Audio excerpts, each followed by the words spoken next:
Good morning, class 50 students, and I hope that you all are doing good. So today we are going to do our next chapter, Rip and Winkle. So today I will explain you this chapter. Keep your fingers there wherever I am explaining you to the chapter. So let's start with the explanation.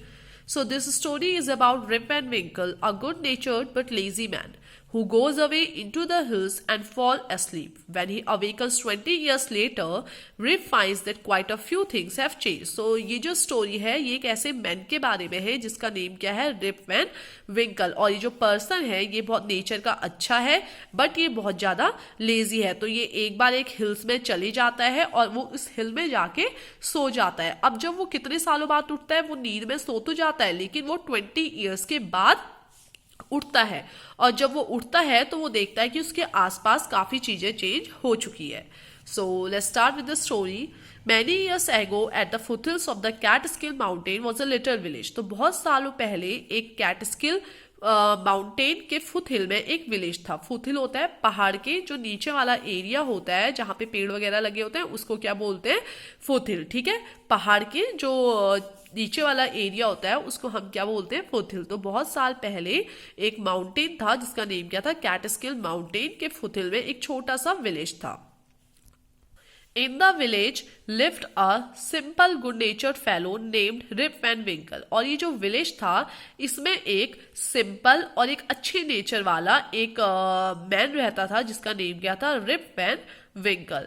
He was a kind neighbour ready to help anyone. और वो जो rib Van विंकल था वो बहुत दयालु भी था और वो सबकी हेल्प भी करता था। जो उसके अड़ोस पड़ोस में उसके जितने भी नेबर्स थे, रिप वैन विंकल उसकी उन सबकी हेल्प करता था। Everyone in the village liked him. और विलेज में हर कोई रिप वैन विंकल को अच्छा मानता था, उसको लाइक करता था।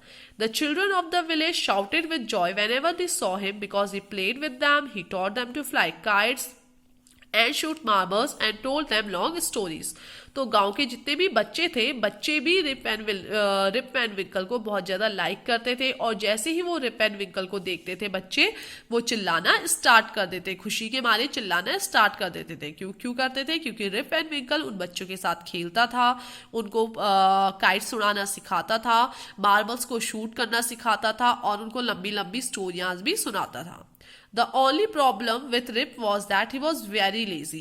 लेकिन रिप के साथ एक ही प्रॉब्लम थी कि जो रिप एंड विंकल था वो बहुत ज्यादा लेजी था। वो एक अच्छा नेचर का इंसान था, बहुत सिंपल था, बहुत दयालु था, बट वो बहुत ज्यादा लेजी था। He did no work on his own farm. जो उसका अपना खुद का फार्म था, अपना खुद का खेत था, वो उसमें कोई भी वर्क नहीं करता था। And just idled away his time. और आइडल्ड अवे का मीनिंग होता है वेस्ट करना, और सिर्फ अपना टाइम को वेस्ट करता था। हिज फेंसेस वर फॉलिंग टू पीसेस। फेंसेस का मतलब होता है जो खेतों में हम किनारे से बार डाल के रखते हैं ताकि कोई एनिमल एंटर ना हो जाए, उससे क्या बोलते हैं, फेंसेस। लोहे की तार वगैरह डाल के रखते हैं।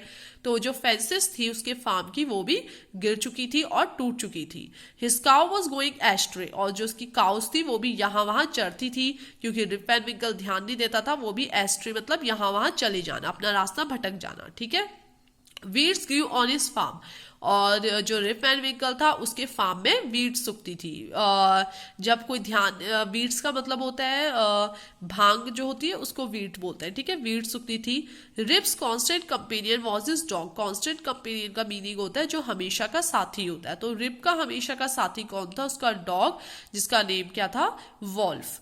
To avoid work he would walk away to the forest with his dog. तो ताकि कोई उसे काम न बताए, रिप एंड विंकल को कोई काम न बताए, तो काम से बचने के लिए जो रिप एंड विंकल था वो क्या करता था, जंगल में चले जाता था अपने डॉग के साथ। One day Rip just walked on and reach the highest part of the mountain. तो ऐसे ही एक दिन रिप चलता गया और माउंटेन के एकदम टॉप में पहुंच गया। It was late in the afternoon when he reach there. और उसको ऊपर टॉप में पहुंचते पहुंचते आफ्टरनून हो गई। Tired after his long climb, he lay down and began daydreaming। अब वो उसको चलते चलते बहुत टाइम हो गया था, तो वहीं वो ऊपर टॉप में पहुंच के, माउंटेन के टॉप में पहुंच के थोड़ी देर बैठा और वहीं पे बैठे बैठे उसकी आंख लग गई और वो डे ड्रीमिंग करने लगा। डे ड्रीमिंग का मतलब होता है दिन में सपने देखने लगा। It was soon evening and he realized it would be night by the time he reached his village. अब कुछ देर बाद उसको उठते उठते इवनिंग हो गई और उसको रियलाइज हुआ कि अभी वो इस टाइम पे अगर घर जाएगा, अपने विलेज जाएगा, तो बहुत लेट हो जाएगी, घर जाते जाते अंधेरा हो सकता है। Alright. Suddenly he heard a voice calling out, तो उसको अचानक, एक सडनली का मतलब होता है अचानक, अचानक उसे एक वॉइस आई, Rip Van Winkle, Rip Van Winkle. तो रिप वैन विंकल को अपना नाम सुनाई दिया, उसे लगा कि कोई उसे बुला रहा है, Rip Van Winkle, Rip Van Winkle करके। He looked around and saw a short old man with thick hair and grizzled beard. Grizzled का मतलब होता है व्हाइट या ग्रे हेयर, जैसे बुड्ढों के होते हैं हल्के हल्के ग्रे और हल्के हल्के व्हाइट हेयर होने लगते हैं, उसको क्या बोलते हैं, ग्रिजल्ड कलर, ठीक है। तो उसने यहाँ वहां देखा तो उसे एक छोटी हाइट का एक आदमी दिखाई दिया जो कि बहुत ज्यादा बुढ़ा था और उसके जो बाल थे वो भी बहुत थिक थे और उसकी बियर्ड ग्रिजल थी। ग्रिजल मतलब ग्रे कलर की उसकी दाढ़ी थी, बियर्ड मतलब दाढ़ी। Walking towards him with a barrel, और वो जो बुढ़ा आदमी था छोटा हाइट का, वो रिप वैन विंकल की तरफ आ रहा था एक बैरल लेके। बैरल होता है एक वुडन कंटेनर, ठीक है, वुड का एक कंटेनर होता है जिसमें कुछ सामान रखते हैं। वो वुडन कंटेनर लेके रिप वैन विंकल के पास आ रहा था। He made signs to help him carry the barrel, और वो जो ओल्ड मैन था उसने रिप वैन विंकल को इशारा करा कि आओ मेरी हेल्प करो इस बैरल को उठाने में। Rip hurried to help the stranger who caught his hand tightly, तो रिप भाग के चले गया उस स्ट्रेंजर की हेल्प करने के लिए। Together they reached a place where there was some more odd looking man, तो वो दोनों रिप वैन विंकल और जो वो ओल्ड मैन था वो दोनों साथ में एक ऐसी जगह में पहुंचे जहां पे उस ओल्ड मैन की तरह दिखने वाले और भी आदमी थे। और वो जितने भी आदमी थे वो सबके सब क्या खेल रहे थे, नाइन पिन्स। नाइन पिन्स एक गेम होता है जिसमें आपको इस टाइप की कुछ 5-6 बॉटल्स होती है, एक बॉल दी जाती है, बॉल को थ्रो करना पड़ता है और वो बॉटल्स जो होती है उसको गिराना होता है, ठीक है, वो नाइन पिन्स गेम बोलते हैं उसको। तो वो जितने भी ओल्ड मैन थे वो सबके सब क्या खेल रहे थे, नाइन पिन गेम खेल रहे थे। They were all dress the same way, और ये जितने भी ओल्ड मैन थे सबने एक ही तरीके से ड्रेसअप करा हुआ था, लेकिन जो सबकी बियर्ड थी उसकी शेप अलग अलग थी और सबकी बियर्ड का कलर भी डिफरेंट था। Even though they were playing a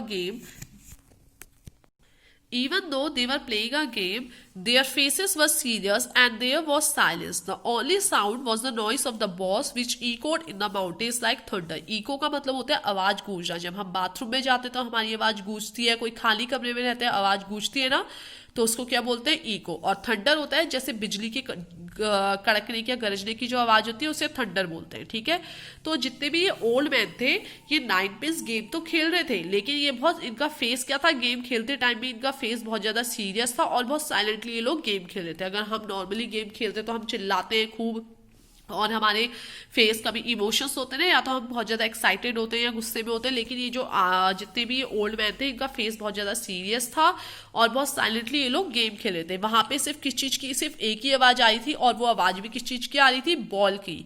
और वो बॉल की आवाज भी इतनी ज्यादा गूंज रही थी जैसे कि बिजली कड़कने की आवाज होती है, वैसी उतनी तेज की उस बॉल की आवाज आ रही थी। As Rip and his companion reached them, they stopped playing and stared at Rip with a fixed gaze. और जैसे ही रिप और उसका कंपेनियन वो जो ओल्ड मैन मिला था रिप को, वो वाला कंपेनियन, ठीक है, वो वाला साथी, कंपेनियन मतलब साथी। तो जैसे ही रिप और रिप का कंपेनियन उनके पास पहुंचे, उन सारे जितने भी ओल्ड मैन थे उन सब ने खेलना स्टॉप कर लिया। And stared at Rip with a fixed gaze, और कंटिन्यू रिप को वो लोग घूरने लगे। फिक्स्ड गेज मतलब कंटिन्यू, ठीक है, कंटिन्यू रिप को घूरने लगे। रिप वॉज रियली फ्राइटेंड, और रिप को बहुत डर लगने लगा कि ये लोग मुझे क्यों घूर रहे हैं। His companion emptied the content of the barrel into glasses and made Rip drink it. जो रिप का कंपेनियन था ये ओल्ड मैन, इसने क्या करा, ये जो बैरल में एक ड्रिंक रखी हुई थी वो ड्रिंक निकाली, कुछ पीने की चीज रखी हुई थी, वो पीने की चीज निकाली, ग्लास में डाली और रिप को सर्व करी, रिप को पीने के लिए दी। Since he was thirsty, Rip obeyed as he was trembling with fear. Trembling का मतलब होता है डर से कांपना, तो रिप तो इन सबको देख के डर के मारे कांपने लग गया था, ठीक है। रिप ने जैसे अजीब से दिखने वाले ओल्ड मैन को देखे तो रिप बहुत ज्यादा डर के मारे कांपने लग गया। Since he was thirsty he drank a few more glasses and slowly fail into a deep sleep. तो जो रिप था वो बहुत ज्यादा प्यासा था, तो प्यास के मारे उसने एक गिलास से भी ज्यादा, बहुत सारे गिलास पानी के वो जो ड्रिंक थी उसके पी लिए और उसे नींद आ गई और वो गहरी नींद में सो गया। On waking up, he found that he was at the place where he had first met the old man. अब जब रिप उठा तो उसने देखा, ठीक है, जब कुछ टाइम बाद रिप उठा तो उसने देखा, और उसने क्या देखा कि वो उसी जगह पे है जहां पे उसने सबसे पहले उस ओल्ड मैन को देखा था। सबसे पहले ओल्ड मैन रिप को मिला था और उसने कहा था कि आओ भी हेल्प करो इसको कंटेनर को उठाने में, तो वो उसी जगह पे रिप ने अपने आप को पाया। He rubbed his eyes, it was a bright sunny morning. तो रिप ने अपनी आईज को रब करा और उसने देखा कि सूरज निकल रहा है, बहुत अच्छी मॉर्निंग है। Surely I have not slept here all night, thought Rip. तो फिर रिप ने सोचा शायद मैं यहाँ पे पूरी रात के लिए नहीं सोया हूँ। He looked around for wolf, but he was nowhere. तो फिर रिप ने यहाँ वहाँ अपने डॉग जो वोल्फ था उसको देखा, बट उसको वोल्फ कहीं भी नजर नहीं आया। Rip whistled for him, wolf wolf. He then shouted. उसके बाद रिप अपने डॉग के लिए चिल्लाया भी, wolf wolf. He then shouted, my dog has to be seen. Where has this dog gone? He muttered to himself. He began to descend the mountain to go back to his village. तो उसके बाद क्या हुआ, rib उठा, उसने अपनी आंखें मली, तो जब वो उठा तो उसने बोला कि शायद मैं यहाँ पे पूरी रात के लिए नहीं सोया था। तो उसके बाद उसको ध्यान आया कि मेरे साथ मेरा डॉग भी था। तो उसके बाद रिप ने अपने डॉग को आवाज दी वोल्फ वोल्फ, लेकिन उसका डॉग ने उस रिप्लाई नहीं करा, उसका डॉग उसे कहीं भी नजर नहीं आया। तो उसके बाद रिप मटर करने लगा, मटर मतलब बड़बड़ाने लगा, खुद से बोलने लगा कि मेरा डॉग कहाँ गया। उसके बाद he began to descend the mountain, descend मतलब होता है उतरना। तो उसके बाद जो रिप था वो ऊपर चोटी में चढ़ चुका था, पहाड़ की चोटी में, तो वो उस माउंटेन से नीचे उतरने लगा to go back to his village, अपने विलेज को जाने के लिए उस माउंटेन से नीचे उतरने लगा। As he neared the village, he met a number of people but did not know any of them. अब जैसे ही वो विलेज के पास पहुंचा वो काफी लोगों से मिला, but he did not know any of them, लेकिन वो उनमें से किसी को भी नहीं पहचान रहा था। वो उसी विलेज में गया जहां पे वो रहता था, लेकिन जब वो वहां पे गया वो अब किसी को भी नहीं पहचान रहा था। The villagers also stared at him equally surprise, और जो बाकी के गांव वाले थे वो भी रिप एंड विंकल को बहुत सरप्राइज, हैरान होके इक्वली स्टेयर घूरने में लगे हुए थे। Who is this man said one, तो उनमें से एक विलेजर ने कहा, एक गांव वाले ने कहा, ये कौन आदमी आ गया हमारे गांव में। I have never seen him before said another, फिर दूसरे आदमी ने बोला मैंने तो इस आदमी को कभी नहीं देखा है।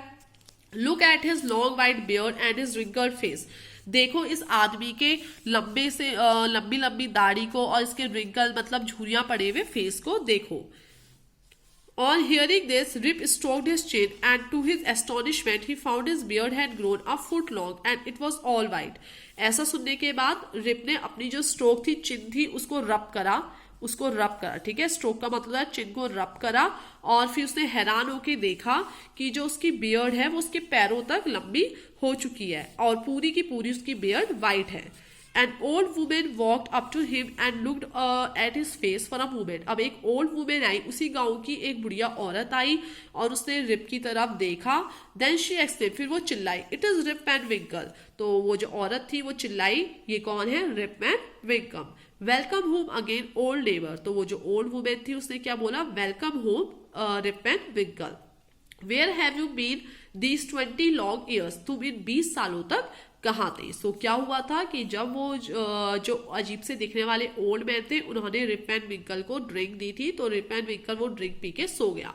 वो सोने के 20 साल बाद उठा। अब जब हम आज से 20 साल बाद हमारी बॉडी में भी कितने सारे चेंज हो जाते हैं ना, कोई ओल्ड हो जाएगा, कोई कुछ हो जाएगा, आप लोग बड़े हो जाओगे, कोई किसी को नहीं पहचान पाएगा। तो ऐसी हुआ, जो रिप एंड विंकल था वो अब बुढ़ा हो चुका था, इसलिए गांव में किसी ने नहीं पहचाना। जब उसी के साथ वाली एक लेडी वहां पे आई तो उसने रिप एंड विंकल को पहचान लिया। So this is the story. Okay, so read the story again. Till then, thank you everyone.